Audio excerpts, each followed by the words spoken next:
In the 21st century, not participating is not an option. In the battlefield of the mind, if you are not trained, if you do not understand the tactics and techniques, you will fall prey, you will become a victim, and you will be a statistic. A lot of people are trying to use 20th century tactics to fight a 21st century war, and it's not working for them. In today's video, we are going to break down a statement from the CEO of Anheuser-Busch and show some things that nobody would know unless they were trained psychological operators. Psychological Operations 101: Persuade, Change, and Influence. And it doesn't say it here, but without the target knowing. That's what's happening. You have to make people kick out of their thinking brain and shift into their emotions, and do it so subtly that they don't realize you've done it so that you can manipulate them. Now, I know this sounds like a very cruel and awful thing to do to people, but people are either targets or assets. And you can have the tools and techniques at your disposal, or you can be a victim of them. That's just the way it works. If you'd like that training, if you'd like to have that information, if you'd like to have that weapon in your arsenal, join us over at the Florida Maquis Patreon channel, where it's only $1 per month to learn this. Even less if you sign up for an entire year. The statement that came out today from the CEO of Anheuser-Busch is so riddled with psychological operations, I'm going to have to dedicate an entire video to it. I was going to do it at Patreon, but I think it's too important for people to know what's really going on, and we can get an insight into the mind of this man and show you exactly from where he is operating. Now, think about that in the real-world battlefield. If you can know the mind of your enemy commander and where he's operating from and what his values are, that is a huge piece of intelligence that you can use to win on the battlefield. Brendan Whitworth, CEO of Anheuser-Busch, put out a statement that seemed to fall flat with a lot of folks. It didn't seem like an apology. It was never meant to be an apology. In fact, it was exactly the opposite of an apology. It was him subtly digging back at the entire populace of America that has reacted poorly to some decisions they've made. Literally what it's saying is that, how dare you challenge us on our decision? You need to get over it, and you need to moderate your tone. That's literally what his statement said. Not in so many words, but we're going to break it down and show this to you. Now, for those of you who are unaware, Brendan Whitworth worked with the CIA for years and was a Marine Corps lieutenant before joining Anheuser-Busch.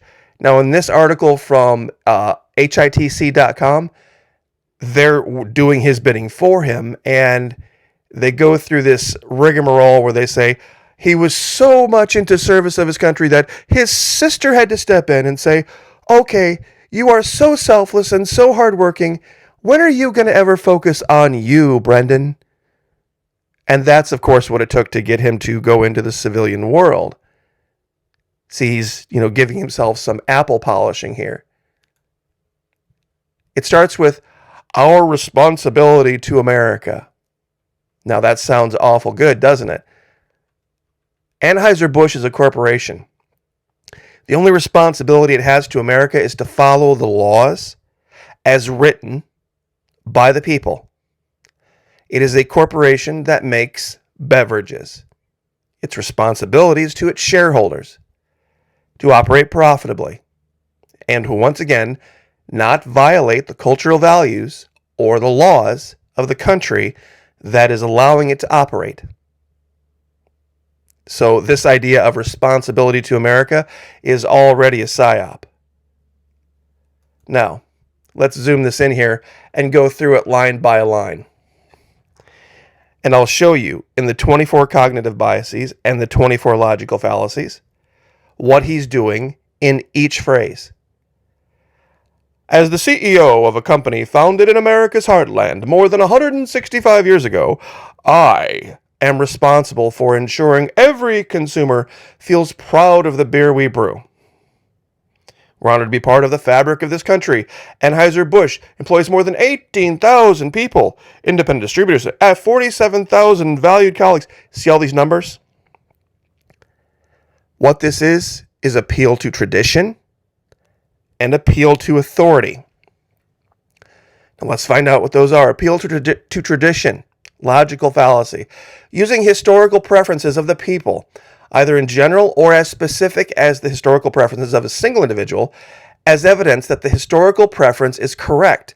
Traditions are often passed from generation to generation with no other explanation besides this is the way it has always been done, which is not a reason. It's an absence of reason. Now, so what does this guy want us to believe?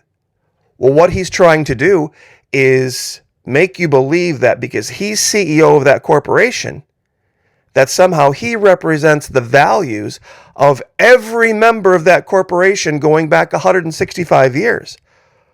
When based on what we're observing now, he doesn't even share the values of people that were in charge, I would say 25 years ago or 30 years ago, because they would have never considered making the decision with Bud Light 30 years ago that they just made. Responsible for ensuring every consumer feels proud of the beer we brew? No. Everybody out there, real quick, raise your hand. How many of you buy beer and then, think, gosh, I am so proud of Anheuser-Busch? You don't feel proud. It's a product. And they have a whole different line of them. You see, this is him trying to inject himself narcissistically into the daily life of Americans and our values.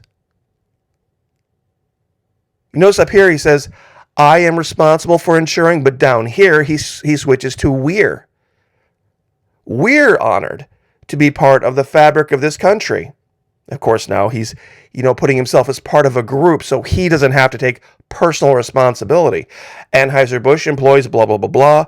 You see, if he said I employed, it would sound a little bit more narcissistic than what most people are used to, and they would immediately kick back out of their emotions and then start thinking again. You see, if he said I'm honored, that would show something. So he had to kick over to we're to keep you in your feelings of tradition and feelings of patriotism and love of the traditional ways things have always been.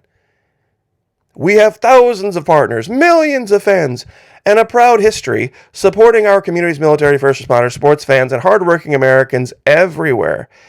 You see, what he's doing here is he is trying to restate all of history and using that as some type of a badge that he gets to wear personally, even though he's not responsible for the vast majority of that. Now, his next statement here. We never intended to be part of a discussion that divides people. We are in the business of bringing people together over a beer. Once again, a completely false statement. By doing what they did, they absolutely intended to be part of a discussion they thought they were going to win.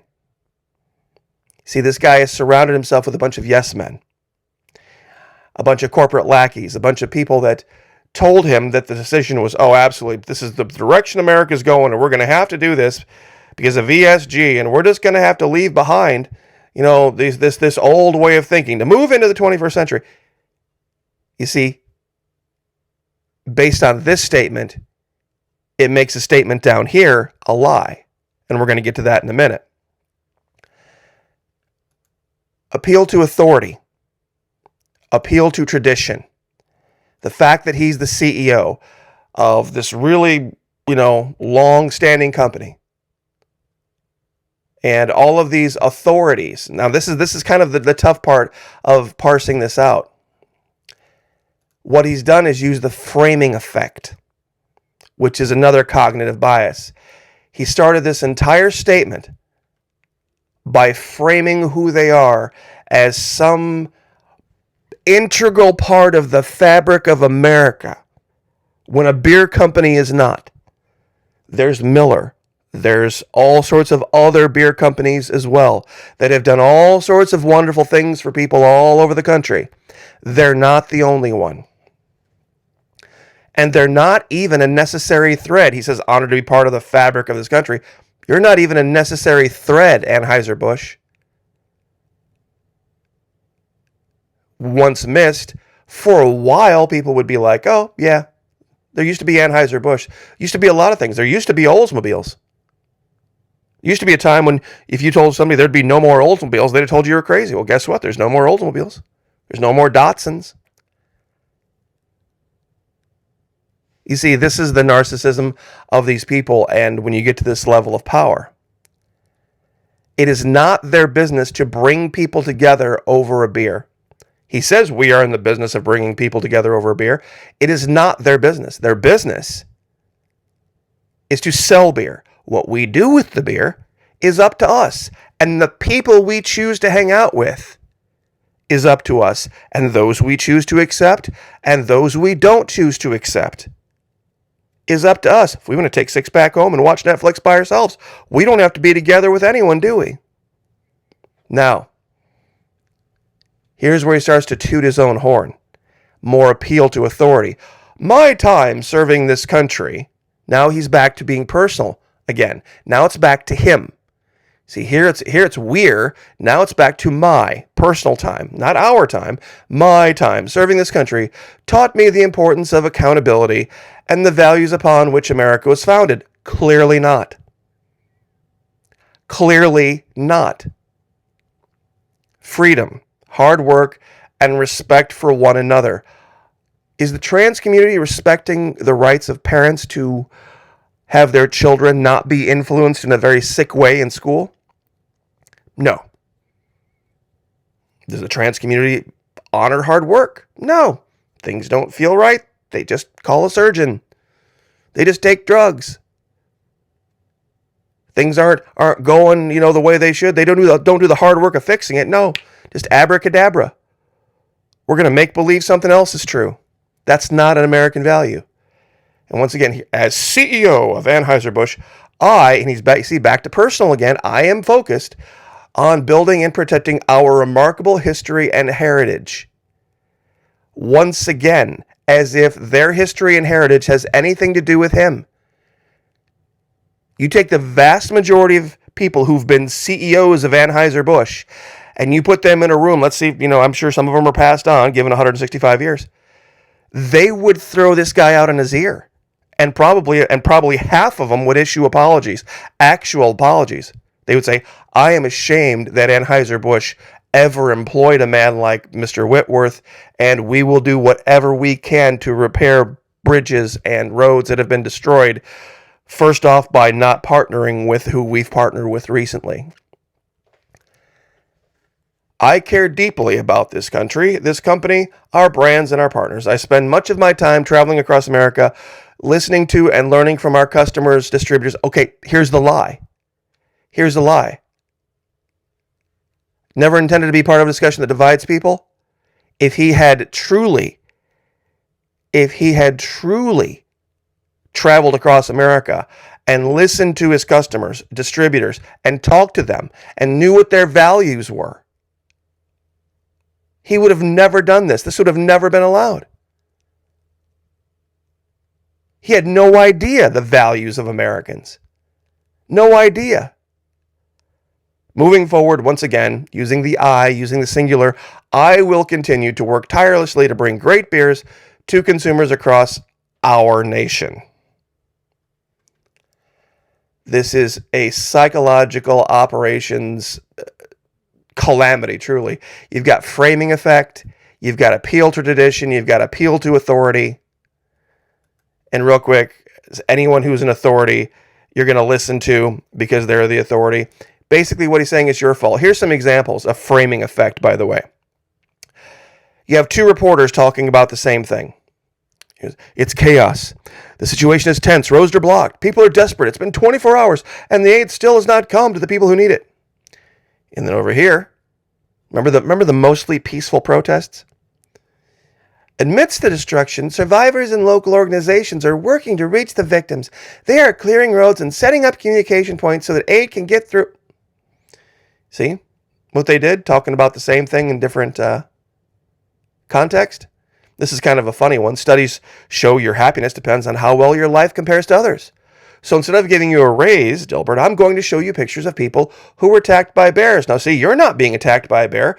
You're in a nice air-conditioned office and you have a salary. Do you feel better now? And as if it wasn't good enough that we did the video yesterday, in another context, this applies. Now, yesterday we showed these images. It's called the framing effect. How is it that you show this one picture to a group of people? Most women will look at it and roll their eyes and not have a very positive response to it. They'll say, okay, yeah, he's a bit of a pervert. But when they shift it over and they clearly show every one of these ladies' eye line being below the waistline, you hear, I have it down in the comment section. I have ladies, oh, they're not, doesn't look like they're really checking him out. It looks like maybe he dropped something or did something funny or whatever. Now imagine, let's put this girl back over here, standing looking at her phone in front of the elevators. And now let's make this be 3 guys staring at her below the waistline. You see, this would go from being one guy having to go to HR and take some sensitivity training to an entire corporate culture being reassessed and everybody having to go to training. If you would show 3 guys looking at one girl below the waistline, framing effect, groupthink. This is the issue with Whitworth. He had a whole bunch of corporate lackeys, a bunch of liberal, probably former intelligence corporate lackeys, telling him what he wanted to hear. This is what they call in-group bias. Meaning when you look at your group, our glorious leader, great religion, noble populace, heroic adventurers. And when you look at their group, oh, he's a wicked, despot, primitive, superstition, backward savages. It just depends on perspective. And here's the key. Here's where, and this is, I know we're 17 and a half minutes in, and you had to wait to get to this. This is the key. This is the hidden psyop in the statement from Anheuser-Busch. It's called argument to moderation. Asserting that given any 2 positions, there exists a compromise between them that must be correct. Now, there is no compromise with the mentally ill trans community. There is no compromise that allows them to go into schools and tell kids that it's okay behind their parents' backs to go to teachers and have them arrange surgeries that will permanently damage them based on how they feel about who they are. There's no moderate, there's no in between with that. That is 100% wrong. This argument to moderation. Now, this part in the middle, in the business of bringing people together over a beer. You see, this is what he's telling you to do.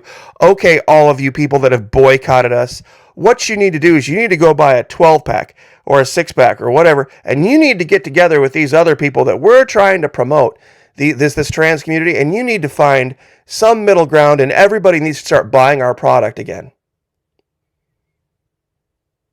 That's what he's saying. Now, a very funny example of argument to moderation occurred many years ago in Cheers, which I thought was very funny at the time. There's the Ted Danson character and the Kirstie Alley character. They work in the bar together. And of course, he's trying to start some type of a romantic relationship with her. She can't stand the guy. Absolutely loathes the guy. So he starts talking to her about, maybe compromising. Now, she takes this to me. It's like, okay, well, maybe he'll move off this idea of wanting to sleep with me. And if he does that, then maybe I'll move off this idea that I hate him so much, and maybe we can have a somewhat friendly friendship kind of professional relationship. That's what she thinks moderation is. What he says is, okay, I want to sleep with you 38 times. You want to sleep with me 0 times. So let's compromise and let's say that you and I sleep together 19 times. Now, that's kind of a funny example, but it does go to show how perspective can change and how moderation is not always the answer. Depending on what your perspective is, moderation can mean many different things. So 20 minutes, I'll leave it there.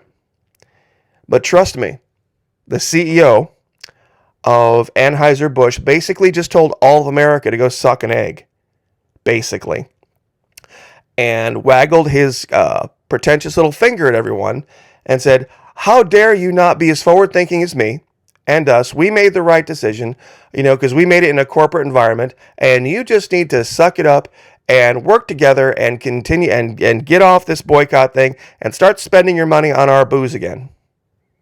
Basically was his mission. And he used all sorts of psyops to make you feel bad about having treated this fabric of America country so bad. Oh, I can't believe we treated Anheuser-Busch so bad. Oh, they're the fabric of this country, and they've done all of this good for so many years for first responders and for military. And this guy's former military. Oh, I feel guilty now. I'm going to go buy a whole bunch of Bud Light. That's what he's hoping the answer is going to be. So anyway, if you'd like to learn how to do this, how to parse this out, and how to weed your way through the 21st century battlefield, join us. It's only $1. www.patreon.com/Florida Maquis. Just like it sounds, I'll put it down in the description box and the first pinned comment. God bless. Everyone have a great weekend. Like, share, subscribe. We'll see you guys next time.